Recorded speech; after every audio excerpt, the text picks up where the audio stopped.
नमस्कार, सुदर्शन न्यूज देख रहे हैं आप। मैं हूं आपके साथ निम्न सिन्हा। चलिए इस वक्त की बड़ी खबरों पर नजर डालते हैं। उत्तर प्रदेश के फर्रुखाबाद में मुख्यमंत्री योगी आदित्यनाथ के आदेश पर अवैध नर्सिंग होम झोला छाप डॉक्टरों के विरुद्ध अभियान चलाया जा रहा है, जिसमें झोला छाप डॉक्टरों के विरुद्ध कार्रवाई की जा रही है। एसीएमओ रजन गौतम ने अवैध नर्सिंग होम झोला छाप अवैध लैब पर छापेमारी की है। छापेमारी में 14 अस्पताल लैब और झोला छापों के अवैध तरीके से हो रहे संचालन को ताला लगाकर सील कर दिया गया है। इसको लेकर रजन गौतम ने बताया कि आम जनमानस की जान से खिलवाड़ करने वालों के विरुद्ध अभियान चलाया गया है। बिना रजिस्ट्रेशन के चल रहे नर्सिंग होम लैब और बिना डिग्री के मरीजों का इलाज करने वाले लोगों के विरुद्ध कार्रवाई हो रही है। जहां छापेमारी मसेनी, शमशाबाद, नवाबगंज क्षेत्र में छापेमारी की जा रही है और भनक लगते ही दुकान बंद कर झोला छाप डॉक्टर भाग जाते हैं। बता दें आपको, एसीएमओ की छापेमारी से हड़कंप मच गया है। वहीं नर्सिंग होम संचालक शटर गिराकर भाग निकले। देखिए, कार्रवाई बड़ी स्पष्ट है। माननीय मुख्यमंत्री जी द्वारा दिए गए निर्देशों के अनुपालन में और हमारे जिला स्तरीय प्रशासन हमारे सीमा द्वारा दिए गए निर्देशों के अनुक्रम में मेरे द्वारा आज फिर झोला छाप चेकिंग अभियान चलाया गया। यह अभियान इस उद्देश्य से है कि कोई अपंजीकृत या बिना अहर्ता रखने वाला या कोई ऐसा डॉक्टर जिसको कोई ज्ञान नहीं है मेडिकल का, प्रैक्टिस ना कर रहा हो, जिससे जनहित को कोई नुकसान हो। तो मैंने सबसे पहले मसेनी में एक द्वारकाधीश हॉस्पिटल करके था, उसे बंद किया, उसे सील किया। एचपी अस्पताल खाली था, उसमें कोई मरीज नहीं था। तदुपरांत चिलसरा रोड पर कई क्लिनिक सील किए गए।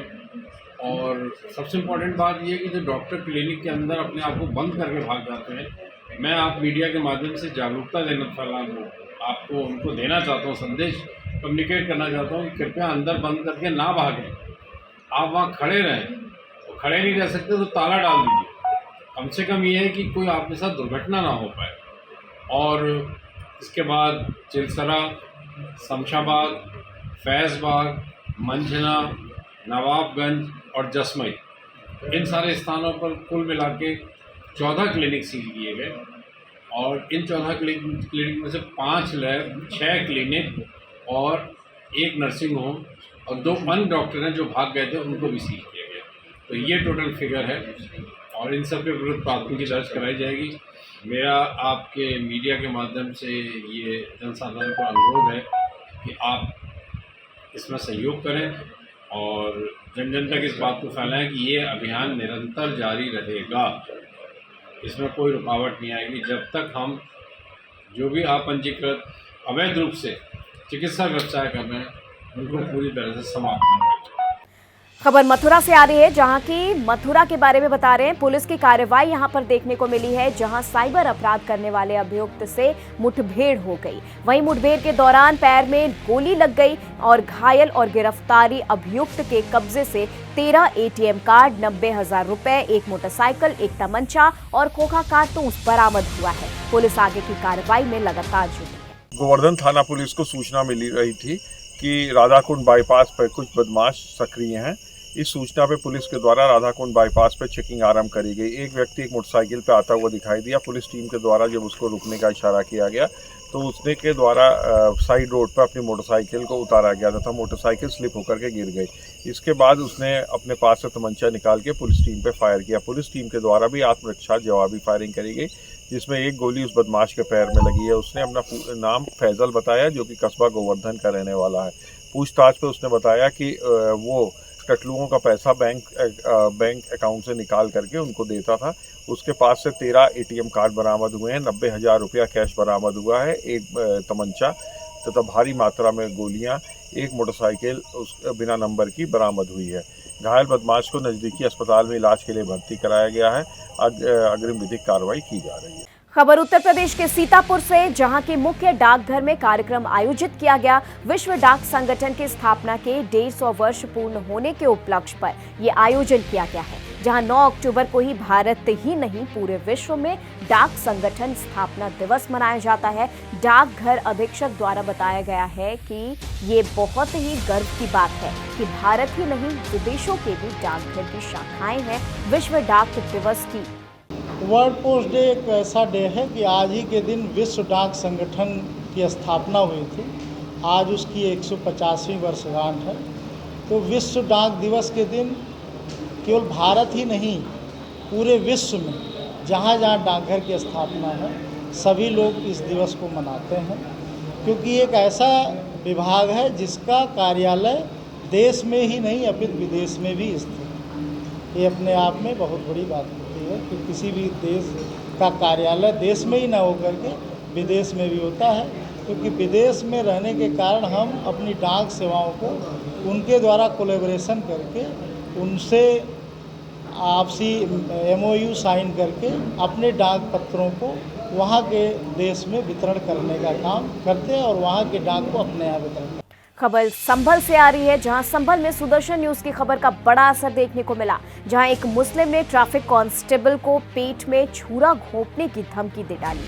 बता दें कि बगैर हेलमेट लगाए बाइक चलाने पर कांस्टेबल ने बाइक को रोका था, जिसके बाद बुजुर्ग बेकाबू हो गया है। उसने जमकर अभद्रता भी की है और हुकूमत और कांस्टेबल से तंग होने का आरोप भी लगा दिया है। घटना का वीडियो वायरल होने के बाद पुलिस ने केस दर्ज कर आरोपी को गिरफ्तार किया। आगे की कार्रवाई लगातार जारी है।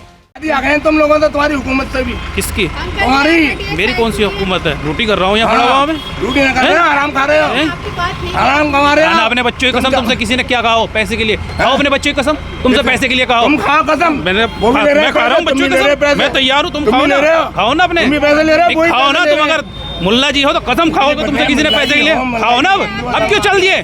अब क्यों चल दिए? खाओ कसम अपना बस। झूठ पुलिस पे इल्जाम लगाना ही तुम्हें वो है कि बस। वीडियो बना लिए, रोके छुरे को कह रहे हैं इधर आओ, कुणाल बुला ये घुसेंगे छुरा हमारे। जनपद संभल के थाना चंदौसी क्षेत्र में कल दोपहर में 12:30 बजे के आसपास ट्रैफिक से रिलेटेड अभियान के तहत एक ट्रैफिक का कांस्टेबल अपनी ड्यूटी मुस्तैदी से कर रहा था। उसी समय उसने एक बाइक पर सवार दो लोग उन लोगों को रोका जो बिना हेलमेट के और बिना ड्राइविंग लाइसेंस के बाइक को चला रहे थे। रोकने पर एक रईस अहमद नामक व्यक्ति जिसने उतरकर उसके साथ में ट्रैफिक कांस्टेबल है उसके साथ बदतमीजी भी की और उसके बाद में उसको छुरा घोंपने की भी धमकी दी।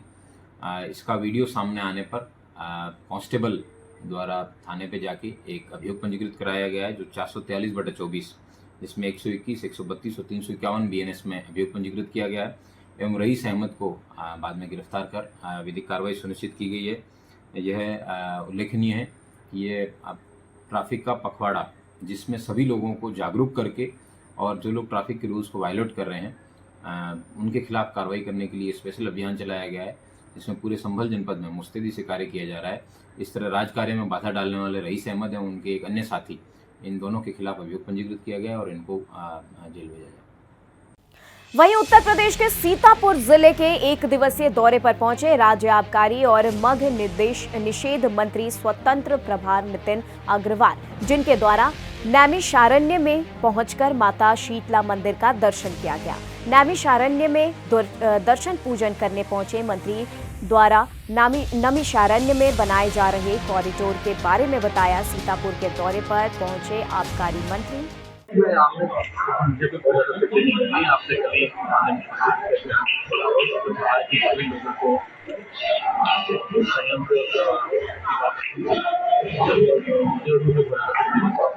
नैमिष में सर कुछ लोगों की दुकानें टूटी हैं, उनको सर किस तरीके से एडजस्ट किया जाएगा?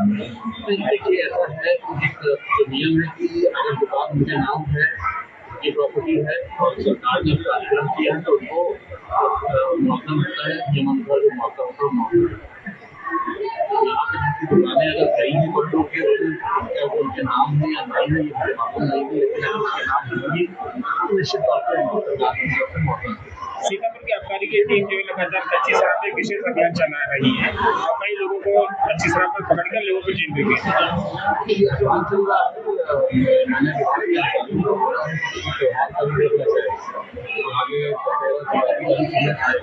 आगे सघन अभियान पूरे प्रदेश में चलेगा।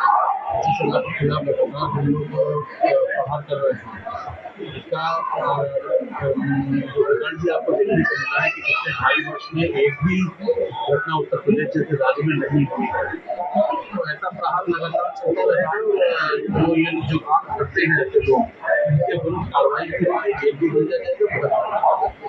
संभल में जिला अधिकारी ने धान की फसल काटी और जब से संभल जिला अधिकारी राजेंद्र पैनसिया ने संभल का चार्ज संभाला है तब वो लगातार जनपद के लिए कुछ न कुछ नया करते देखे जा रहे हैं। चाहे जनपद में भेड़िए की सूचना पर जंगल में बाइक से जाने का मामला हो या फिर जनपद के स्थापना दिवस पर कल की महोत्सव का आयोजन बहजोई में कराने का हो, दिन रात एक करके संभल में लगातार विकास कार्य किए जा रहे हैं। जिसमें क्रॉप कटिंग में डीएम से लेकर के नीचे लेखपाल तक सब अधिकारी रहते हैं। तो आज बेटा जयसिंह हमारा लगा हुआ था बहजोई के अंदर और बेटा जयसिंह में एक 10 बाई 10 का एक त्रिकोण बनता है। उसमें 43.3 जो वर्गमीटर क्षेत्रफल है उसमें कुल 20 किलोग्राम 600 ग्राम वजन का धान है।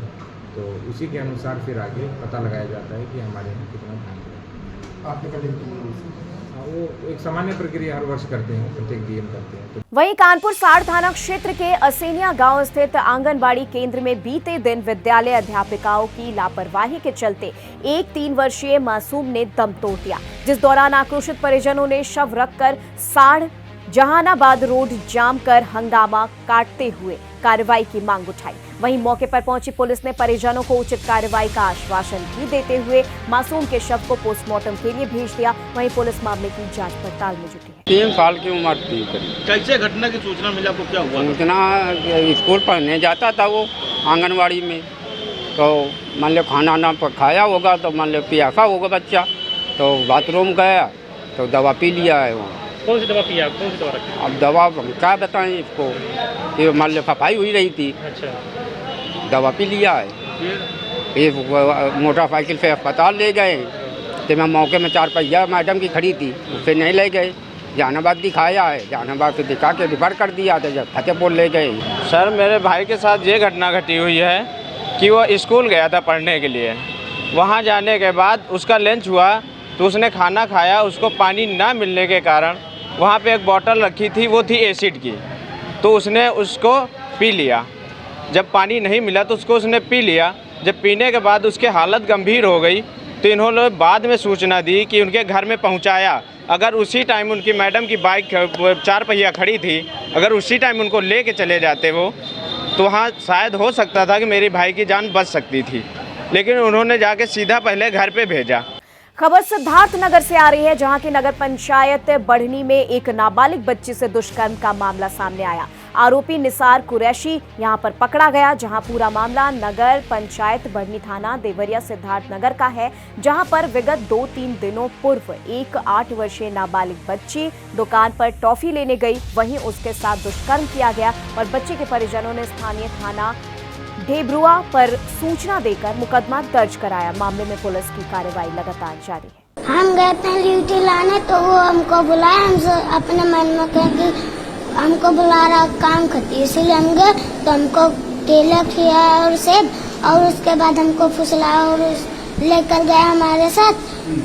और हम हाथ का छुड़ा रहे थे तो वो हमको कस के पकड़ा था, मुंह बंद करा था। आप चिल्लाई चिल्लाए थे तो मुंह बंद करा था। उसके बाद तब लेकर गए, वहाँ हमारे साथ गंदी हरकत करा है। अच्छा, फिर उसके बाद क्या किया? उसके बाद आप वहाँ से वापस आई, अकेले कहाँ छोड़ दिया? हम उसको दांते काटे हैं तब भाग आए हम।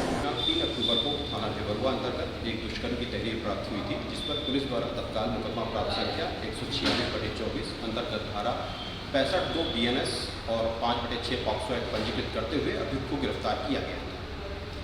आज 6 अक्टूबर को उसी अभियुक्त को फांसी दिए जाने तथा उसका घर पर बुलडोजर चलाए जाने की मांग को लेकर कुछ व्यक्तियों द्वारा प्रदर्शन किया गया तथा प्रदर्शन के बाद ज्ञापन दिया गया। ज्ञापन देकर जब वो लोग वापस लौट रहे थे तो कुछ दुकानों को बंद कराए जाने का प्रयास किया गया, जिसमें संबंध में प्रभावी विधिक कार्रवाई की जाएगी। पुलिस द्वारा तत्काल मौके पर पहुंचकर स्थिति को नियंत्रण में किया गया। वर्तमान में शांति व्यवस्था कायम है, मौके पर पुलिस बल की ड्यूटी लगाई गई है। खबर मध्य प्रदेश से। मध्य प्रदेश के सीधी में विश्व हिंदू परिषद जिला सीधी महाकौशल प्रांत द्वारा भारतीय नारियों की गौरव महारानी दुर्गावती की 500वीं जयंती के अवसर पर स्मरण का कार्यक्रम आयोजित किया गया। वह महाकौशल प्रांत के कार्यक्रम का आयोजन सरस्वती शिशु मंदिर कोटहा सीधी नगर से पूजा पार्क में समापन किया गया। कार्यक्रम में कई गणमान्य जन मौजूद भी रहे और रानी दुर्गावती जी की जयंती शौर्य यात्रा महारानी दुर्गावती जी की 500वीं जयंती मनाई गई। तो चलिए फिलहाल के लिए खबरों में बस इतना ही। देश दुनिया की तमाम खबरों के लिए देखते रहे सुदर्शन न्यूज। जय हिंद।